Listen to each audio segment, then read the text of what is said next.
Bonjour et bienvenue pour une nouvelle vidéo critique.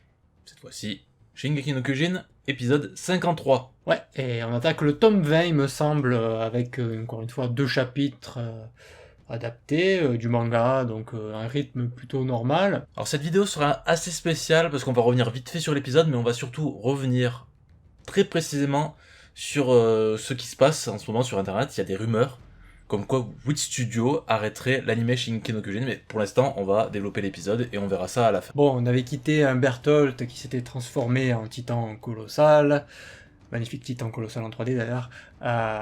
Non, en fait, je voudrais juste revenir sur ça parce qu'on disait que c'était une 3D un petit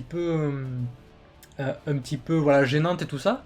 Mais en fait, voilà, comme je fais le montage à côté, je prends des screenshots, on n'a pas le droit de mettre des vidéos, hein.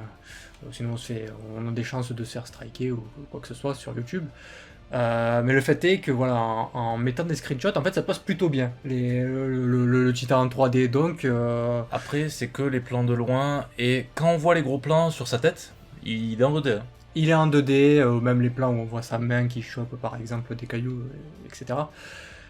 Mais c'est vrai que c'est pas si choquant que ça, il y a juste peut-être les mouvements qui sont un peu plus fluides que l'action en 2D à côté qui est un petit peu différente, on a du mal à s'y faire. Bah, ça fait vachement automatique, genre quand il ramasse les trucs, c'est...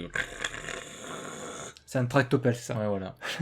Enfin bon voilà, l'équipe de Armin qui était avec Eren sont un petit peu pris au dépourvu. D'ailleurs Armin abandonne complètement le combat, il perd tout espoir et il confie le commandement à Jean. Voilà, Jean il lui dit...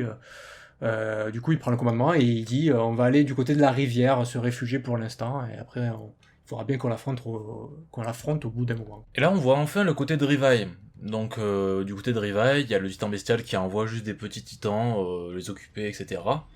Donc, bah, ça bouge pas trop. Le bestial bouge pas, et d'ailleurs, ouais, Rivai en profite pour dire, ouais, c'est comme Froussard. Il a pas de couilles ou un truc du genre, et il dit un truc comme ça.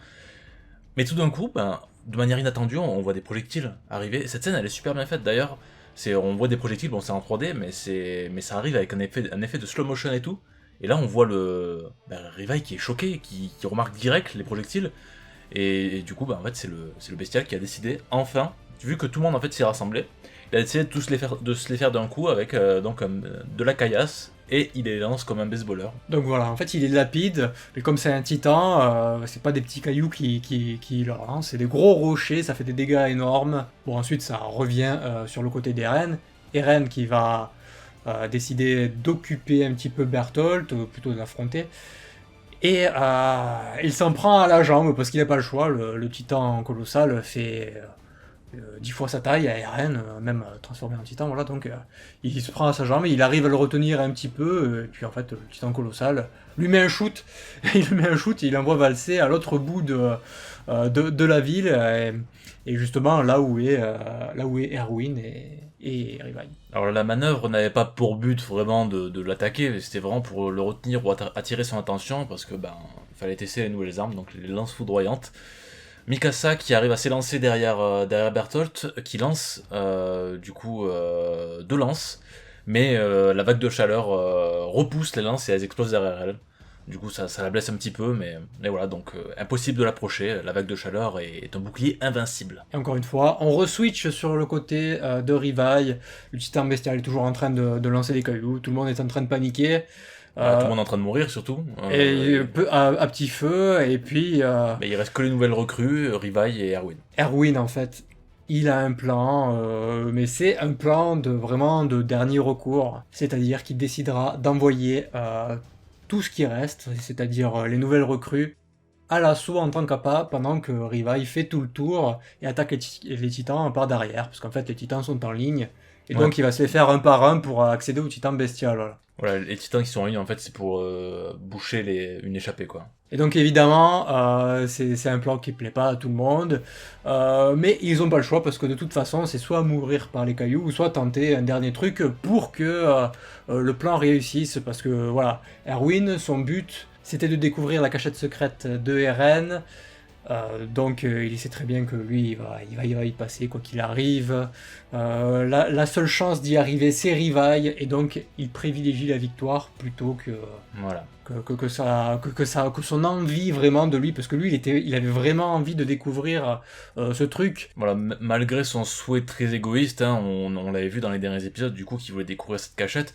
On a vu quand même un Erwin assez pragmatique en disant à Rivaille, bon, mais ça va pour convaincre les recrues, je vais faire un petit discours charismatique et ça va aller. Du coup, on voyait vraiment, voilà, Erwin était sûr que ça allait convaincre les recrues, et du coup, ben, allait se sacrifier pour la victoire de l'humanité avant tout. Et la scène finale, le bataillon composé de Erwin et de nouvelles recrues attaque les titans complètement désespérés, et ça finit sur un Erwin qui se fait toucher sur le flanc au niveau des côtes, on va dire. Et donc l'épisode finit sur ça. Alors comme on le disait dans la dernière vidéo, le prochain épisode va être certainement dantesque, donc on va en attendre beaucoup. Là il y avait pas grand chose à dire, l'animation est toujours au même niveau, c'est-à-dire Un petit peu supérieur quand même. ouais, moi je l'ai pas trouvé si bonne, enfin c'est-à-dire qu'il n'y a pas énormément de scènes d'action à proprement parler. Il y a beaucoup d'action, mais il n'y a pas de scènes très emblématiques et tout ça. Alors attention, ça veut pas dire que c'est dégueulasse non plus, c'est quand même très largement supérieur à la plupart des animés qu'on peut voir cette saison par exemple. Mais on peut attendre un petit peu mieux de Shingeki.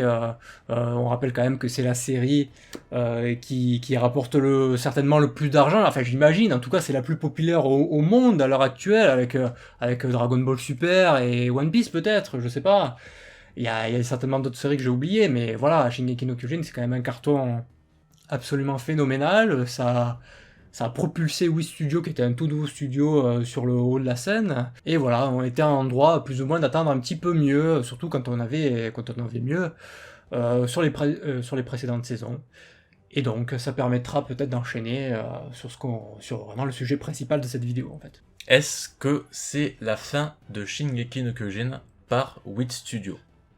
Donc c'est les rumeurs qui ont commencé à grandir sur internet via les déclarations d'un animateur sur la série, qui a travaillé, alors il a dit 8 ans je crois sur la série, quelque chose comme ça, ce qui laisse déjà supposer, parce que 8 ans ça nous ramène en 2011, ce qui laisse supposer que la première saison a été pré-produite, du moins la production a commencé 2 ans avant la diffusion. Le premier trailer a été diffusé quand même largement à l'avance, je crois que c'était un an plus tôt. Non, c'était quelques mois avant, je crois que c'était décembre 2012, et la série a commencé en avril 2013, alors dites-moi si vous vous en souvenez ou si vous avez les infos sous les yeux. Mais de mémoire, pour moi, c'est ça. Mais donc, d'après les déclarations de cet animateur, il disait on a commencé à travailler sur le dernier épisode, voilà, ça fait 8 ans que je travaille dessus, etc. J'ai commencé à partir de l'épisode 2, voilà, donc on va tout donner pour finir cette série. Or, pour ceux qui connaissent le manga, ils savent que ce n'est pas la fin de la série. Et du coup, il y a des gens qui se sont posés des questions, est-ce que c'est la fin de Shingeki par Wit Studio? Il y a quelqu'un qui a demandé en commentaire apparemment. Après ça reste assez flou, les traductions restent assez floues.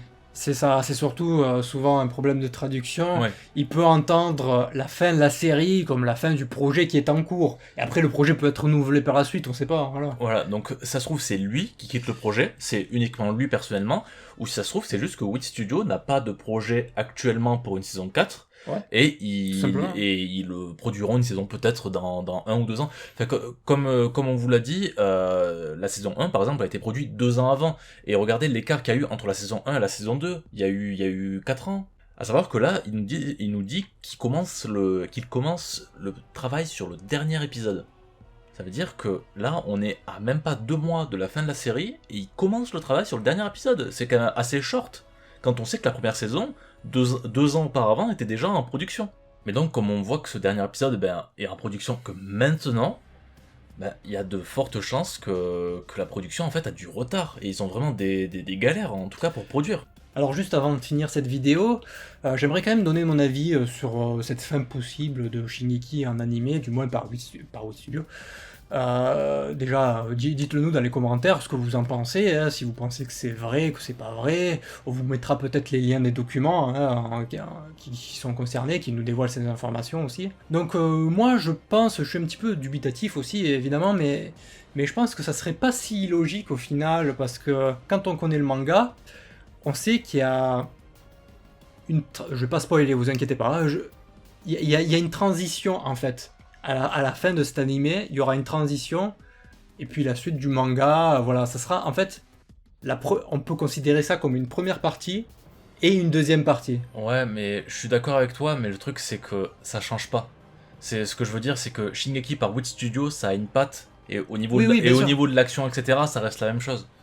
Non, bien sûr, et évidemment, il y a rien qui est conclu à la fin de cette transition, hein. Derrière, il y a toujours plein de mystères qui sont dévoilés, et surtout du lore qui est développé.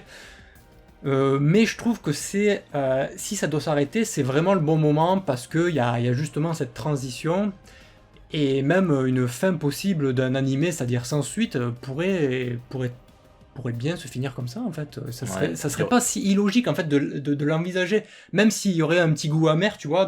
Il y aurait trop de questions en suspens. Évidemment, les fans seraient déçus, mais ça permettrait peut-être de faire vendre plus de mangas, je sais pas, mais voilà, ce serait pas la première fois qu'un animé se finit en plein milieu, on est d'accord, même si là c'est Shingeki, et tout le monde attend une fin, évidemment. Mais en tout cas, moi ça me paraîtrait pas si logique non plus, hein. Je serais déçu, mais ça me paraîtrait pas non plus improbable. Alors après, il faut quand même se dire une chose, c'est que faut pas être médisant. Si ça change de studio, il faut surtout voir le staff d'animation. C'est le staff d'animation qui fait la production et pas le studio en lui-même. Donc, Oui et non. ben, C'est exactement la réflexion que je me suis faite sur One Punch Man, parce qu'ils ont gardé plein de membres du staff en fait. ouais, mais Et au final, la non, différence elle est là. mais One Punch Man, on savait déjà parce que JC Staff, on a vu beaucoup d'animés. Là, on sait même pas qui va le faire. Là, on connaissait le studio pour One Punch Man, Oui, donc, oui, d'accord. donc on savait. Donc pour l'instant, il faut pas être médisant. Et s'ils arrivent à reprendre des membres du staff comme Alifumi Imai, qui est juste l'animateur qui a juste fait, qui a buildé l'animé de Shingeki à lui tout seul, avec des scènes d'action toujours aussi impressionnantes, franchement, on pourrait garder un bon staff. Donc il faut voir. Faut voir si déjà Wit Studio a des projets futurs ou pas. Donc ça, ils nous le confirmeront sûrement à la fin de la série ou dans quelques mois, quelques années. Et il faut voir également, du coup, si des fois ça change de studio, si on garde des membres du staff et des animateurs clés, parce que par exemple, pour Arifumi Imai, il avait travaillé sur One Punch Man saison 1, on en parlait justement de One Punch Man, il avait fait le combat de Saitama contre Genos, donc il peut très bien travailler en freelance pour d'autres studios, il n'y a aucun souci. Après, on sait, tout ça, c'est des suppositions, on sait pas vraiment ce qui se passe derrière cette histoire. Ça se trouve, ils vont continuer, oui, studio comme d'habitude, hein, ils vont faire la saison 4 sans aucun problème. Maintenant, encore une fois, ça m'étonnerait pas, voilà, pour une autre raison.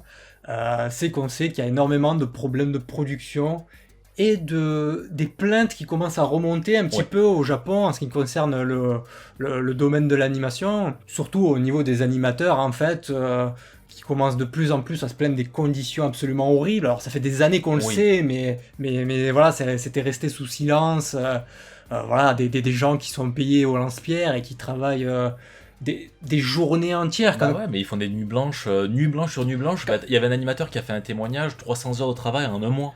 C'est ahurissant, hein. On voit, dès qu'on voit un reportage à la télé sur un studio d'animation, on voit il y a des sacs de couchage en plein milieu des bureaux, donc ça veut rien dire, quoi. Vous imaginez ça en France, c'est juste pas possible, quoi. Donc voilà, ça commence un petit peu, les informations commencent un petit peu à remonter, et on voit voilà qu'il y a plein de soucis. On parlait de One Punch Man, ça a changé sans aucune raison, enfin en tout cas on nous l'a pas donné vraiment la vraie raison. On se fait des idées, mais après, on n'a pas de raison officielle. Et ça, ils la garderont, je pense. Je pense parce que ça doit être un petit peu sombre comme raison. C'est surtout, c'est interne, mais quand même, One Punch Man, on peut se dire que voilà, ça rapporte énormément d'argent. Et ça pourrait être lié justement au problème qu'a eu Madhouse récemment, parce que justement, c'est chez Madhouse qu'on a vu les problèmes d'animateurs exploités, sous-payés, etc. Ouais, voilà, donc One Punch Man, c'est une série qui rapporte énormément d'argent, donc c'est un petit peu bizarre de les voir changer de les voir lâcher la licence comme ça. Enfin, on comprend pas, on sait qu'il y a des soucis aussi avec Ufotable qui est... Ah, ça c'est différent, c'est les problèmes de taxes. En fait, ça n'a rien à voir avec Ufotable, c'est juste le président d'Ufotable avec le Machi Asobi. En fait, Machi Asobi, c'est un festival créé par le studio Ufotable. Du coup, il a fait de la fraude de taxes, quoi, c'est simplement. Ouais, voilà, tout ça pour dire qu'il y a des informations qui remontent de plus en plus. Et le milieu de l'animation est un petit peu en péril. Alors on sait qu'il y a, que voilà, hein, c'est toujours un petit peu marcher sur une corde raide hein, quand on rentre dans le studio de l'animation, hein, c'est-à-dire qu'on fait énormément d'animés quand on est un studio, et il y a très peu d'animés qui vont marcher, et en général, la plupart des... C'est ça.